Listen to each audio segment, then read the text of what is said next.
This is Module 9, Skill 3. I'm going to give a post-incident analysis for box 4123, which was on July the 20th of 2018.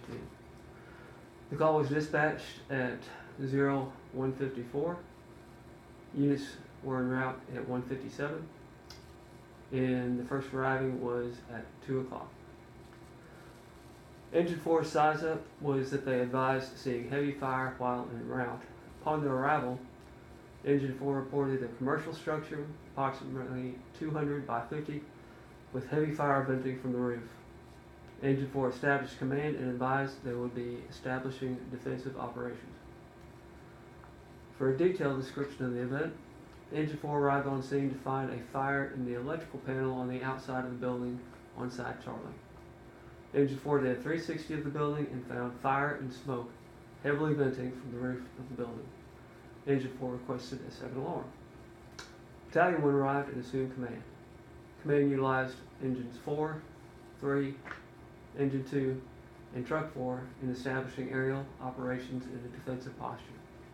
The decision was made in light of the volume of the fire, the nature of the building, and the observance of the bowing of the tilt walls already. Life safety was never a major consideration given that there were no cars in the parking lot and it was late at night. Units remained on scene throughout the night applying water. The fire marshal declared the building unsafe and denied entry to arriving employees. Command structure used and improvement needed. Our department truly does an excellent job adhering and functioning in the ICS command system. Up until just a few years ago, we communicated opposite of the "Hey you, it's me" model, and we're still somewhat getting used to that. But aside from occasionally reverting back to the old ways, we're doing very well. Our safety procedures. Our on-duty EMS lieutenant is almost exclusively assigned as the safety officer on fire leads.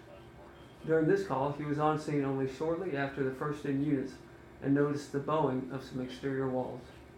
While already in a defensive mode, this reinforced our posture, and he helped to establish a collapse zone around the building. Given that we never made entry, 2 in, 2 out did not come into play, but on interior fire attacks, we always subscribe to that rule, having a RIC when they receive. Our first alarm units involved was Engine 4, Truck 4, Engine 1, Engine 2, Engine 3, Battalion 1, Ambulances 34 and 31, and our EMS Lieutenant Med 1. Our second alarm was Engine 5 and 6 and Ambulance 35, which basically emptied our city, so we called for mutual aid to fill in. As far as communication issues, again, apart from only occasionally reverting back to our old ways as hailing one another, our communication procedures went well and efficient. Any life safety issues at the scene. The fire already having a good hold on the building prior to our arrival made for a very real collapse situation.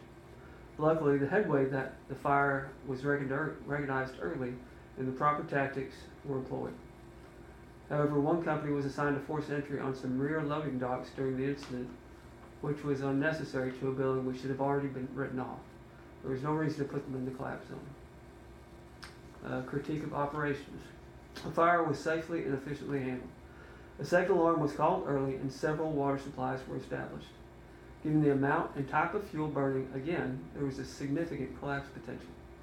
Once building occupants arrived on scene, they told command that the building was filled with computer servers. Lessons learned or departmental procedures that need modification or changing. Biggest lesson learned of this fire is that it's okay to start off defensive. The American fire culture, we altogether probably leans too heavy on an offensive mindset. We know and can identify when it's just not worth the risk. That being said, this also serves to reinforce the importance of pre-planning buildings. As it stands, we have a lot of pre-planned information on our engine computers, but it is often inaccurate and incomplete. In this case, the proper tactics were used, but the fact that this building was unsprinklered would have been very valuable to know en route and would have reinforced us not making entry.